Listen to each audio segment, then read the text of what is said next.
Akhirnya Jepang karena bangga dengan bangsanya, begitu pabrik berdiri, maka produksi dibeli oleh dalam negeri, anak-anaknya membeli. Amerika mencintai bangsanya, beli produk bangsanya. Tapi karena kita tidak bangga dengan produk dalam negeri, kita bikin mobil diolok-olok luar biasa. Ini mencontoh Korea. Ini loh, kita itu belajar. Kalau nggak mencontoh mau bikin sendiri, hanya Tuhan yang bisa bikin tanpa mencontoh.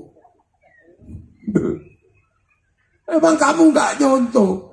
Cukur rambutmu itu aja loh, nyontoh londo. Karena kalau asli Indonesia ora cukur kayak aku ini. Coba. Mana ada? Hidup itu selalu seperti itu, berbagi. Hari ini negara kita punya kereta cepat. Seluruh negara Asia Tenggara kagetnya luar biasa karena negara pertama yang punya kereta cepat di Asia Tenggara adalah Indonesia. Punya jalan tol terpanjang se-Asia Tenggara adalah Indonesia. Dan tidak pernah bermasalah dengan kekurangan pangan adalah Indonesia. Bahkan kita sedang menjadi sorotan beberapa negara karena kita berani melakukan langkah yang luar biasa, memindah ibu kota negara dari Jakarta ke Kalimantan Timur, kawasan IKN.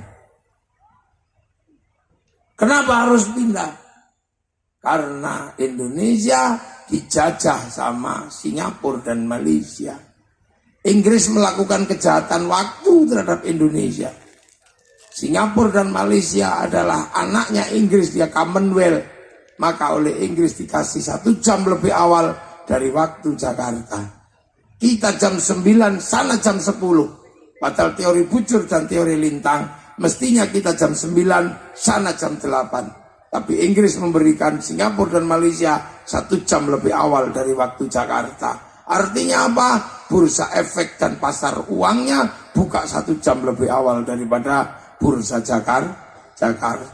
Kita dirugikan. Karena pasar pagi seperti ibu-ibu, kalau terlalu kesiangan, cuma dapat barang yang jelek. Saham yang terbaik sudah habis di pasar Singapura dan Malaysia, saham jelek baru masuk Jakarta. Nah, begitu pindah ke IKN, akan ada setengah jam paling tidak lebih awal dari Singapura dan Malaysia. Ini kita punya senjata luar biasa yang kita tidak paham. Kita ini memilih orang dari 250 juta, hampir 300 juta orang, memilih satu orang untuk menjadi presiden Indonesia. Namanya Presiden Joko Widodo. Tapi di saat presiden ini memimpin, kadang kita iseng lebih percaya pada orang yang tidak ada yang milih sama sekali. Orang yang dipilih oleh ratusan juta orang, kita tidak percaya, lebih percaya pada Rocky Gerung, lebih percaya pada Habib Rizik. Ini orang-orang yang milihnya berapa orang persen? Itu kan, kita lebih percaya kadang dengan hoak yang dikembangkan oleh politisi kalah. Kita lebih percaya pada Amin Rais yang gak pernah bisa jadi presiden. Coba yang mau apa itu? Mau people power. Nggak taunya begitu ngumpul nggak sampai 500 orang. Itu namanya upil power. Ayo coba. Kita ini kadang mengsle kepala kita. Memilih satu pemimpin dibiayai oleh negara untuk memilih orang terbaik. Begitu orang itu terpilih, kita lebih mempercayai orang yang tidak ada yang milih. Para pemenang kita tidak percaya, tapi percaya pada orang-orang kalah. Ini kadang kepala kita kebalik-balik di situ. Konyol kita itu. Ayo coba.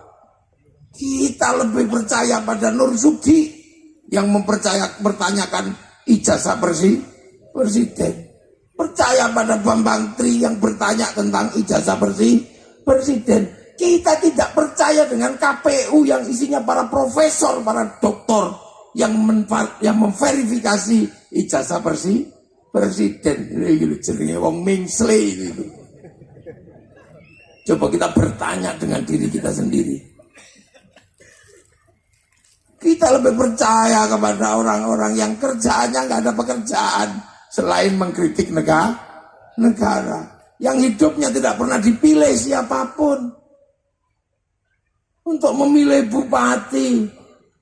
Kita butuh anggaran besar. Begitu dia terpilih, kita lebih percaya pada para penghasut yang hidupnya tidak pernah dipilih oleh siapapun. Kita milih seorang gubernur, biayanya besar. Begitu seorang gubernur mengambil kebijakan, kita ternyata lebih percaya pada para penghasut yang hidupnya tidak pernah dipilih oleh siapapun. Inilah akal mengsle ini. Nah, ini yang kemudian membuat kita ini bermasalah. Kita punya pemimpin-pemimpin besar agama. Kita punya Kiai Haji Hasyim Asy'ari, pendiri Nahdlatul Ulama. Kita punya Kiai Ahmad Dahlan, pendiri Muhammadiyah. Pernah enggak Kiai Hasyim dan Kiai Dahlan mengajarkan kita untuk mengibarkan bendera la ilaha illallah? Yang diajarkan Kiai Hasyim dan Kiai Dahlan adalah kibarkan merah putih. Tapi ada orang-orang yang tidak jelas bahwa bendera la ilaha illallah, terus dikatakan ini bendera Rasulullah, kita tiba-tiba berbondong-bondong tertarik kepadanya. Padahal itu bendera Hizbut Tahrir. Yang ketika berkibar di Yordan jadi masalah. Ketika berkibar di Afghanistan jadi masalah. Ketika berkibar di Suriah jadi masalah. Tapi begitu berkibar di Indonesia, kita ikut-ikutan mengibarkan, ini loh bendera Rasul. Kata siapa itu bendera Rasulullah? Kalau itu bendera Rasulullah, pasti Muhammadiyah benderanya itu, pasti NU benderanya itu. Kenapa tidak? Karena kelompok ini mau menipu seluruh kaum muslimin. Tiba-tiba ini bendera Rasul, la ilaha illallah. Kamu anti ini, anti la ilaha illallah. Kalau aku anti la ilaha illallah, kamu jangan lupa setiap hari aku tahlilan pakai la ilaha illallah. Aku anti bendera PKI Palu Arit, tapi kalau aku ke sawah pakai arit, pergi nukang pakai palu. Kita kadang lebih percaya orang-orang yang tidak hidupnya tidak pernah ada orang yang memilih kecuali milih dirinya sendiri. Ayo, akhir-akhir ini kita suka. Kita lebih percaya pada persaudaraan Ikhwanul Muslimin kayak Mesir. Padahal di Mesir kelompok ini sudah menghancurkan bangsa Mesir sehingga pemimpinnya digantung sendiri sama orang Mesir. Tiba-tiba kita di sini ikut membanggakan masa depan dunia adalah Ikhwanul Muslimin. Produk gagal Mesir dibawa ke sini, produk gagal Palestina bawa ke sini. Kadang kita lebih suka mengumpulkan produk gagal. Tidak hanya di dalam masalah-masalah yang serius, bahkan masalah gaya kita terkadang mengumpulkan produk gagal. Orang Amerika sudah muak dengan rambut celipir ke atas kayak ayam itu. Tiba-tiba di sini dipakai lagi sama anak-anak. Lama-lama mereka juga sadar nggak cocok karena setiap hujan rambut mereka jatuh. Kita lebih suka dengan produk-produk yang gagal. Akhir-akhir ini kita lebih suka mengolok-olok bangsa sendiri. Ketika presiden kita dibanggakan di forum-forum internasional, kita mempercayai para pecundang kita ngolok-ngolok presiden Indonesia. Kalau bukan kita yang membanggakan bangsa Indonesia, siapa yang akan membanggakan Indonesia? Mungkinkah orang Malaysia membanggakan Indonesia? Mungkinkah orang Amerika membanggakan Indonesia? Kalau bukan kita, siapa?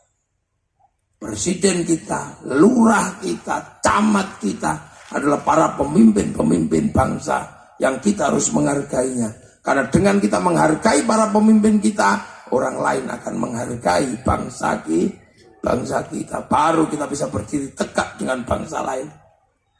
Kita nggak pede, kita nggak percaya. Di saat ada orang-orang mengatakan Islam yang benar seperti ini, Islam yang benar seperti ini, kita uji di lapangan. Orang ribut jenggot itu di Afghanistan tembak-tembakan sampai hari ini nggak selesai. Orang ribut khilafah sampai sekarang di Timur Tengah nggak selesai. Sehingga bangsanya tercerai-berai. Tapi kita tidak pernah ingat dan kita selalu menutup mata. Kita lupa dengan Islam di Indonesia.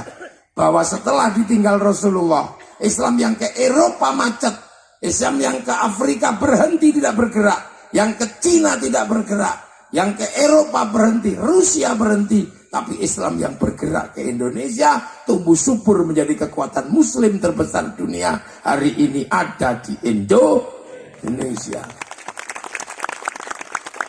Kita nggak pede. Kita selalu membayangkan pengen menjadi Islam seperti orang mana. Sehingga ketika datang kelompok-kelompok membawa ajaran mereka, kita melupakan kiai-kiai kita, melupakan ulama-ulama kita. Seolah-olah ulama-ulama kita kelasnya di kelas 2. Padahal ulama-ulama mereka jarang yang mampu membangun kekuatan bangsa dan negara. Jarang yang mampu membangun kekuatan Muslim menjadi kekuatan terbesar di dunia. Tapi orang-orang Indonesia, ulama-ulama Indonesia mampu membuat Indonesia menjadi kekuatan Muslim terbesar di dunia. Orang sholat paling banyak Indonesia. Masjid paling banyak Indonesia. Orang haji paling banyak Indonesia. Antrinya sampai 50 tahun. Kita lupa. Zaman punya ulama-ulama di kampung-kampung itu yang hebat-hebat, yang mampu membangun persatuan. Makanya sekarang pertemuan sufi dunia di Indonesia. Pertemuan ulama-ulama dunia ada di Indonesia. Karena mereka mengagumi Indonesia. Sementara kita mengagumi bangsa yang lain. Apa enggak geblek ini namanya? Ya gemblung. Apa? Rubes gitu. Rugi besar. Ini yang kadang kita lupa. Kita punya pesantren-pesantren besar, tapi kita membanggakan pesantren di luar yang tidak punya hasil peradaban apapun.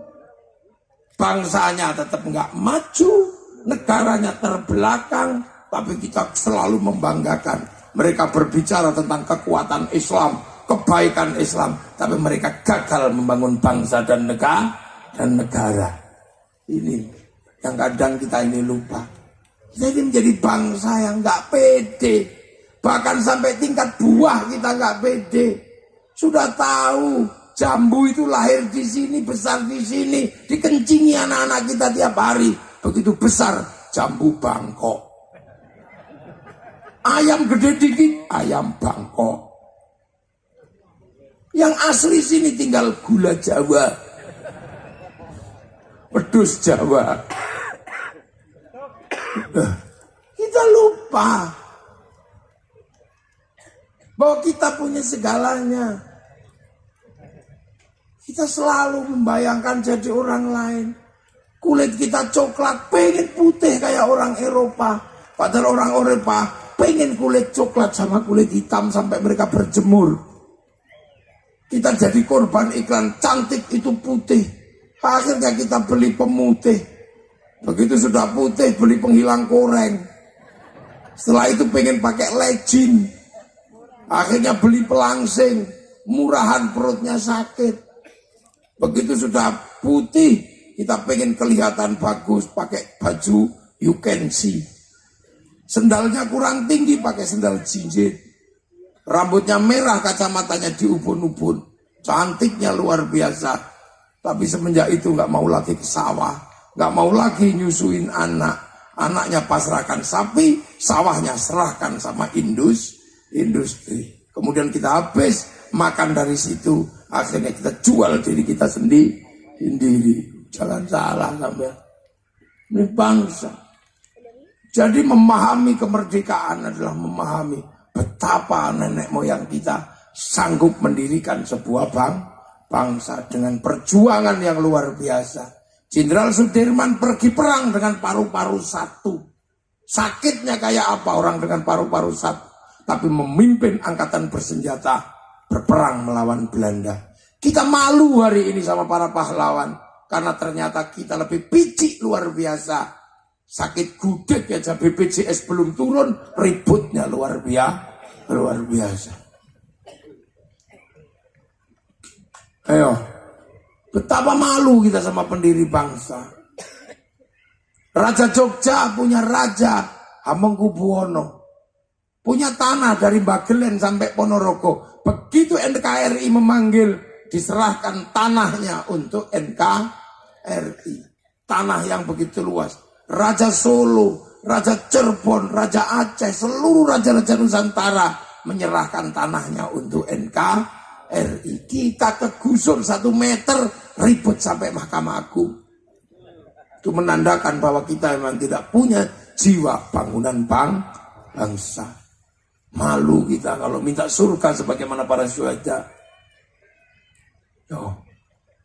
Bung Karno, seandainya beliau mau, maka beliau lebih mudah hidupnya. Dengan cara apa? Menjadi pegawainya Belanda. Karena Bung Karno orang pinter di zaman itu. Tapi Bung Karno memilih dari penjara ke penjara. Demi apa? Demi tegaknya NKRI. Nah ini orang-orang dulu. Kita sekarang ya Allah luar biasa. Nah ini kalau nggak diingatkan kembali bahwa kita punya bangsa, kita punya kekuatan, maka kita akan menjadi orang-orang yang lebih suka mengolok-olok bangsa sendiri, membanggakan bangsa orang lain. Itu tipologi penjahat. Istri di rumah dihinakan, tapi memuji istri tetangga. Ayo.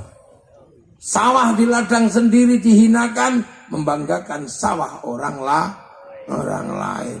Duren di halaman kita terlihat jelek, kalah dengan duren tetangga. Ini mental penjahat yang asli ada di depan mata kita. Awal kejahatan yaitu akhirnya nyuri duren tetangga. Akhirnya nyuri istri tetangga. Karena apa? Yang ada di depan mata lebih jelek daripada yang ada di punyaan orang lain. Awal kejahatan. Sehingga kemudian bangsanya akan dijual kepada bangsa yang lain. Itulah aslinya anak-anak pengkhianat bangsa Indonesia. Menuduh yang lain penjahat, padahal dialah sesungguhnya penjahat itu. Semua dituduh. Pak Harto dituduh PKI. Bung Karno dituduh PKI. Gus Dur dituduh liberal. Megawati dituduh menjual aset negara. SBY dituduh menjual negara. Sampai hari ini Pak Jokowi dituduh menjual negara. Dari dulu semua dituduh dengan tuduhan yang sama. Apakah kamu waras masih mempercayai orang-orang itu? Sampai akhirnya Pilpres ini perang badar. Pilpres itu terusannya Pilkades. Di desa, di kabupaten, Pilbub. Di provinsi, Pilgub. Tingkat negara, Pilpres. Itu pesta demokrasi, bukan perang badar. Itu pesta demokrasi, seneng-seneng. Makanya Pak Polisi, TNI sulit mencari money politik. Karena di Indonesia tidak ada money politik. Yang ada adalah uang bensin.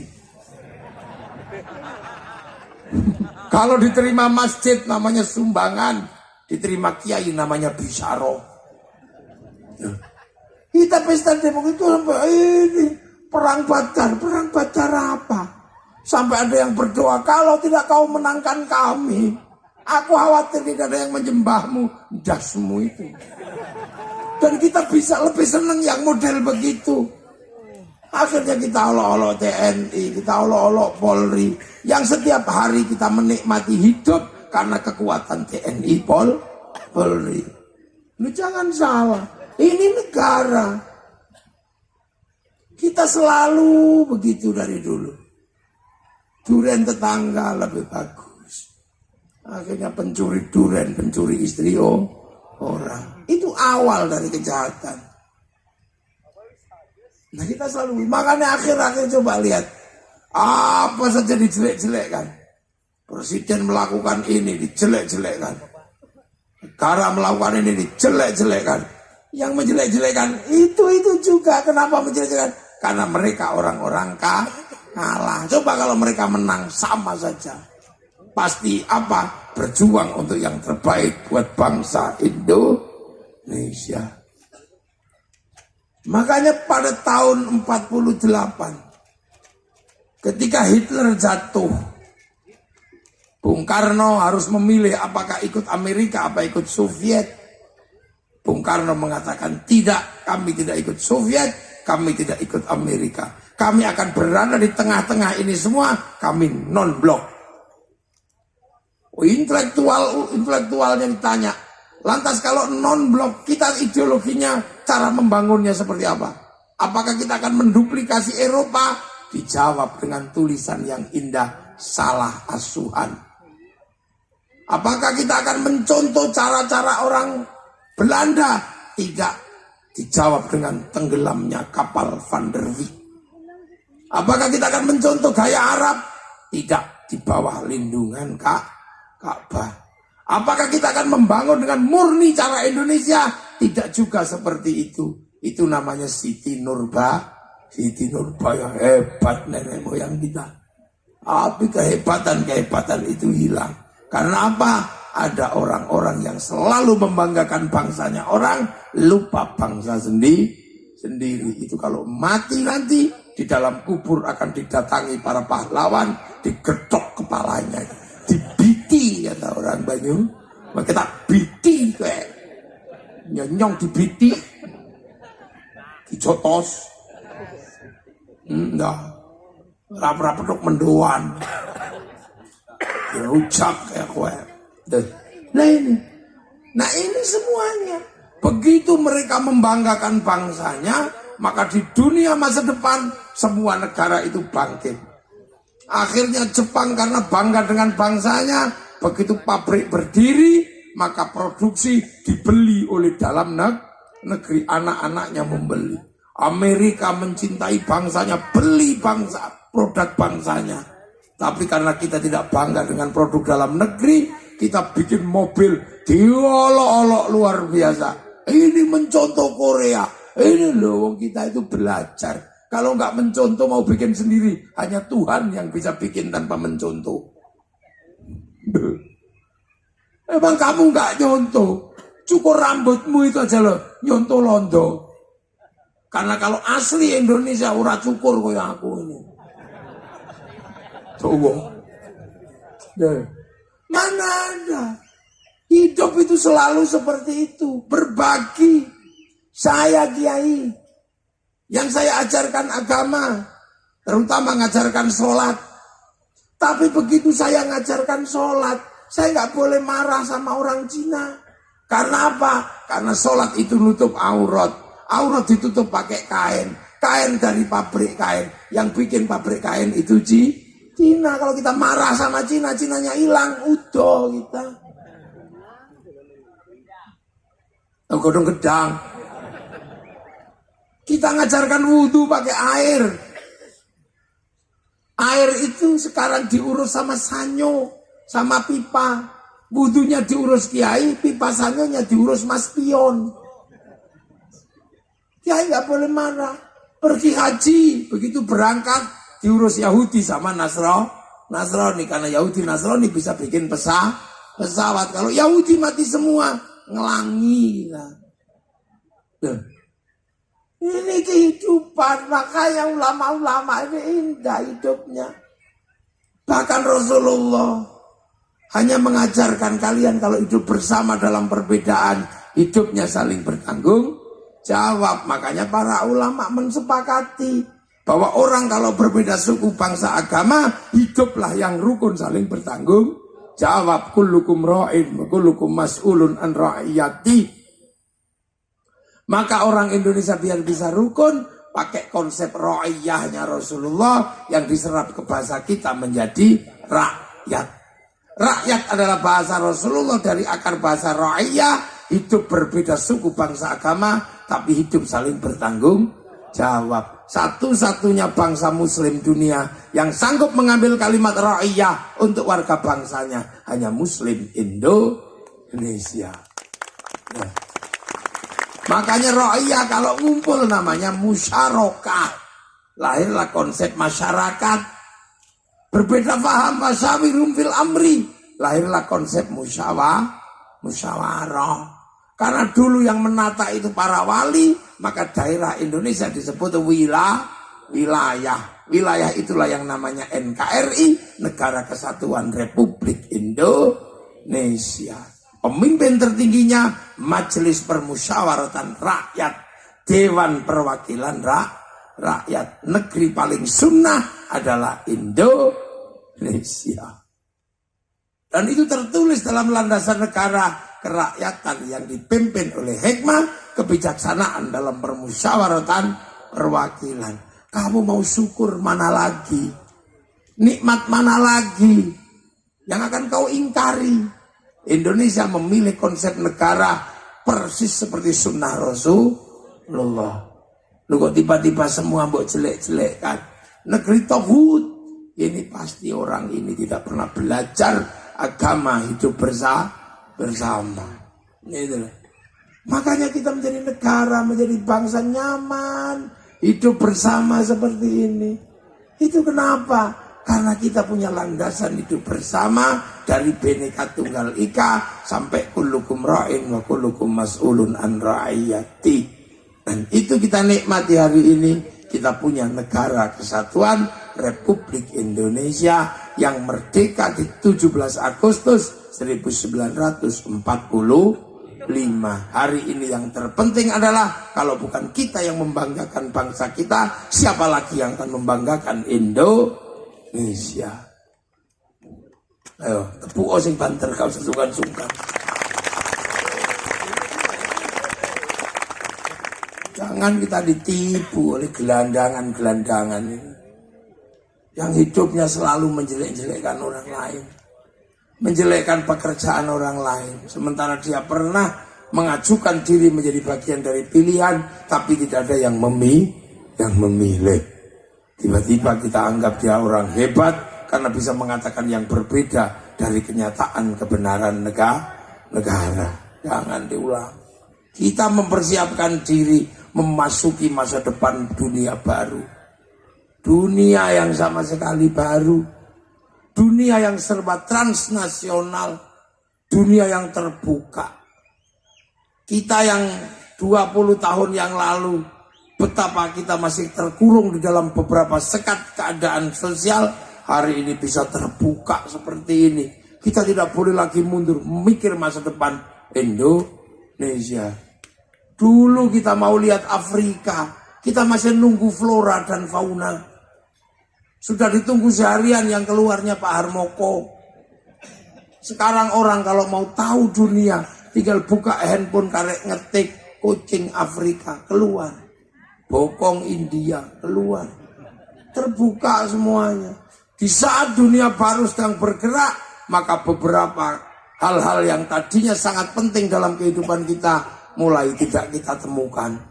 Karena apa? Percepatan luar biasa. Tiba-tiba koran pagi tidak ada lagi. Tiba-tiba televisi hilang dari hadapan kita. Tiba-tiba Pak Pos hilang dari hadapan kita. Tiba-tiba wartel hilang dari hadapan kita. Tiba-tiba angkot hilang dari hadapan kita. Sebentar lagi mal-mal akan hilang dari hadapan kita karena diajar sama bisnis online. Cepatnya luar biasa. Dulu masih ada budaya nulis surat, masih ada filateli, masih ada Pak Pos, hari ini hilang semua. Dulu kita pandai berkata-kata ketika rindu pada kekasih yang sedang merantau. Cari kertas warnanya pink. Baunya mawar, jangan bau melati, itu bau genderuwo.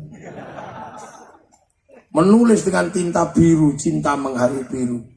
Untukmu kekasihku. Entah kenapa semenjak kepergianmu, malam hari ini hatiku seperti perih merindukanmu.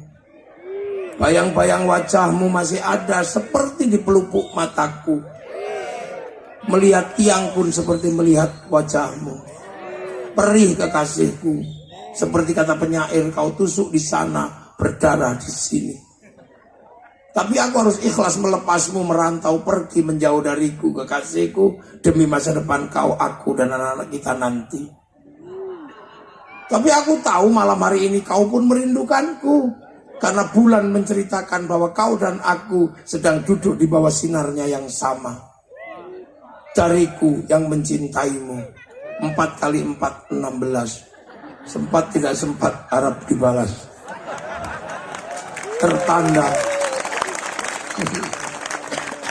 Tertanda min. Terus kita datang ke kantor pos, ngambil perangko masuk pos, ada tek udah win. Tiba-tiba sekarang itu hilang semua karena cinta hanya mengandalkan handphone, cukup foto itu enggak. Kalimatnya juga nggak panjang, cukup mah. Itu belum 20 tahun, hilang. Dulu kita bangga punya anak cantik karena anak-anak kita diantri oleh anak-anak orang lain apel malam minggu. Kita gagah bertanya, siapa kamu? Namamu siapa? Dari mana? Bapakmu siapa? Kerjaanmu apa? Itu nggak usum sekarang. Kita cegat di depan pintu, anak kita video call. Ayang, bapakmu di mana? Di depan pintu, udah biarin aja. Biarlah dia kayak patung. Hilang semua. Dulu tempat kursus semua ada. Kursus apapun ada. Sekarang tidak ada tempat kursus. Karena ada laduni model baru yang bisa ditanya apapun. Namanya Google. Semua ditanya, dijawab di situ. Dari urusan Tuhan sampai urusan setan bisa dijawab di situ. Seorang laki-laki dari sawah bawa garangan, pasahkan sama istrinya, tolong masak garangan. Gak perlu sana sini tanya pada tetangga, cukup browsing cara masak garangan, pasti keluar. Seorang ibu dibilang sama Pak Camat bilang sama istrinya, nanti pernikahan anak bupati, dandanlah yang cantik, biar kita kelasnya sama kayak kelas bupati. Ibu camat gak perlu susah-susah nanya sana sini, cukup nanya Google, make up artis, beres. Muah. Ini dunia baru, semua hilang. Bahkan ilmunya kiai juga kalah sekarang. Dulu orang jatuh cinta mesti minta doa sama kiai agar lebih lengket cintanya. Sekarang tidak perlu datang kiai karena cinta tumbuh bersama Avanza. Loh, dulu kiai sakti banyak yang datang karena butuh kekuatan nempeleng orang bisa pingsan. Sekarang semakin banyak nempeleng semakin miskin karena sekali tempeleng 60 juta. Dunia berubah. Masa depan dunia kemana-mana sedang berganti. Dulu zaman saya sekolah ada konser musik terbesar dunia namanya konser Metallica di Moskow. Penontonnya 6 juta orang. Diceritakan ini tidak akan mungkin dikalahkan. Ternyata begitu corona kalah sama BTS. Sekali konser yang nonton 100 juta orang lebih.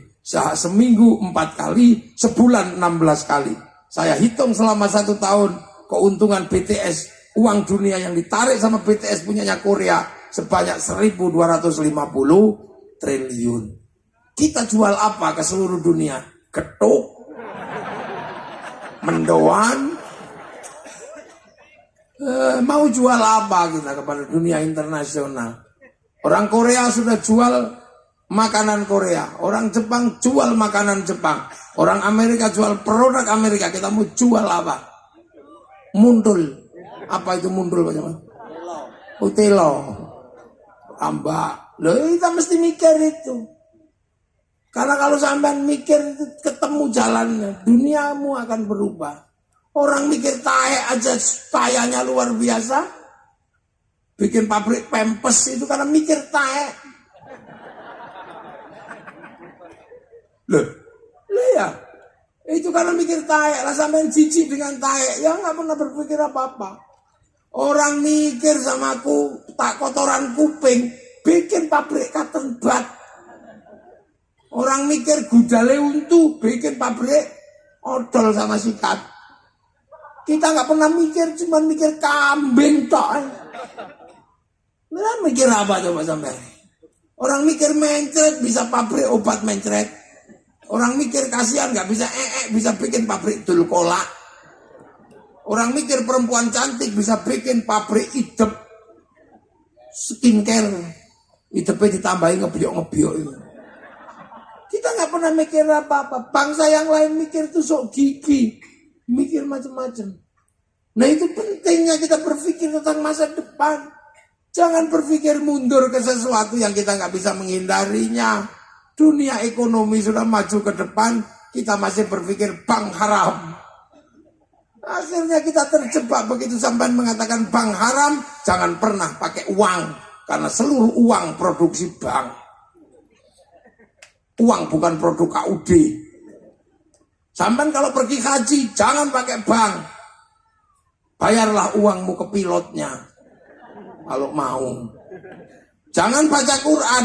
Karena seluruh percetakan Quran utang bank sebelum dibeli oleh negara. Nah, makanya hati-hati. Rokok haram. Orang sudah maju begini masih mengatakan rokok haram. Ikut polanya kiai. Kalau ada ngerokok ditanya, kenapa kamu ngerokok? Karena saya nggak ngerokok, pusing kiai, wajib. Kenapa kamu nggak ngerokok? Kalau ngerokok, kiai, pusing, haram. Loh gitu. Enak. Sementara kondisi realnya, rokok mensubsidi negara 475 triliun cukainya masuk negara. Kalau rokoknya kamu haramkan, ada 475 triliun uang haram masuk APBN. Artinya APBN-nya menjadi haram untuk membangun haram.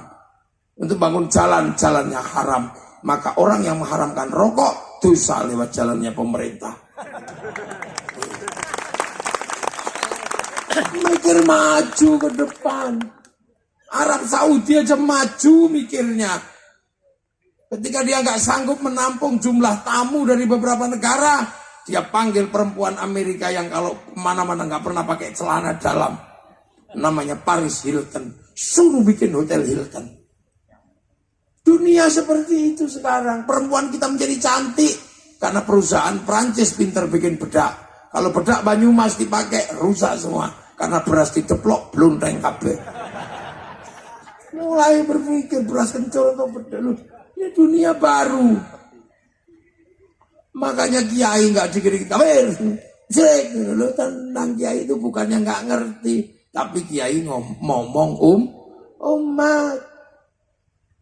Kita ngomong umat, jelek-jelek ini Surya NU, umatnya ada. Lah sampean kadang ada ulama-ulama yang umatnya ada, berasal dari organisasi-organisasi yang ada, tapi lebih percaya pada ustadz freelance. Umatnya like and subscribe. Nah ini mulai. Nah inilah. Jadi hal-hal seperti itu belajar. Ya, handphone yang sampean pegang itu menghantarkan kebaikan, bukan semakin menjauhkan dari kebaikan. Bukan menambah dosa, tapi menambah pahala. Kita setiap hari share fitnah yang keluar dari orang-orang kalah. Kalau yang kita share presiden jelas bisa kita share. Kenapa? Dia terpilih oleh ratusan juta orang. Nah sementara kita lebih percaya pada orang-orang yang pilpres kalah. Para pecundang percaya sampean. Goblok ya. Punya istri lebih percaya kepada belantik sapi. Ya, salah sampean. Istrinya nggak dipercaya, lebih percaya pada tukang fitnah. Padahal ada orang-orang yang tidak mau memelihara kambing, tapi pengen kambing. Akhirnya setiap ada kambing dibilang anjing. Kok anjingmu bagus? Anjing, ini kambing. Jalan ke pasar, lu kok anjingmu bagus? Disampo berapa kali? Ini kambing bukan anjing.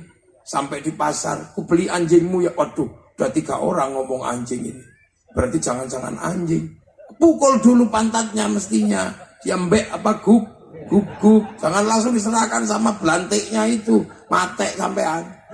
Nah kadang kita ini mengingatkan kayak gini terus susah. Seperti kiai mengingatkan santrinya. Santrinya mau ke pasar. Betul, ketemu kiainya. Mau kemana le? Mau jual kambing yai. Oh ya tak dongakkan insya Allah laku. Alah kambing kok pakai insya Allah yai. Kalau nggak laku mahal ya tak jual murah. Mau jual aja kok pakai insya Allah. Sampai di pasar ada kerusuhan, kambingnya hilang. Begitu pulang ketemu kiainya, gimana kambingmu laku enggak? Insya Allah hilang kiai. Nanti kalau kita sudah kehilangan bangsa, kayak Timur kena hoa, sampai sekarang menjadi beban bangsa yang gagal. Oh, coba beberapa negara gagal. Suku Rohingya gagal menjadi bagian dari Myanmar karena dia merasa tetap sebagai orang Bangladesh. Suku Uighur gagal menjadi orang Cina karena tetap dia merasa menjadi orang Turki. Orang-orang hippies gagal menjadi manusia merdeka karena mereka mengingkari kesepakatan negara di Eropa. Suku Kurdi tidak punya negara karena mereka tidak pernah mau masuk negara, merasa mereka adalah bukan bagian dari negara Arab. Hari ini mereka terlunta-lunta. Maka menjadi kebahagiaan luar biasa, kita punya bangsa dan negara. Dan hari ini perlindungan terbesar kepada manusia adalah perlindungan bangsa dan negara. Dan kita punya Indonesia. Kita peringati kemerdekaan ini. Dan kita ternyata punya masa lalu, bukan bangsa kecil dan bukan bangsa gagal. Kita ternyata bangsa besar, sehingga kebesaran bangsa kita di masa lalu, hari ini kita bisa nikmati menjadi bagian dari kebesaran bangsa di masa depan.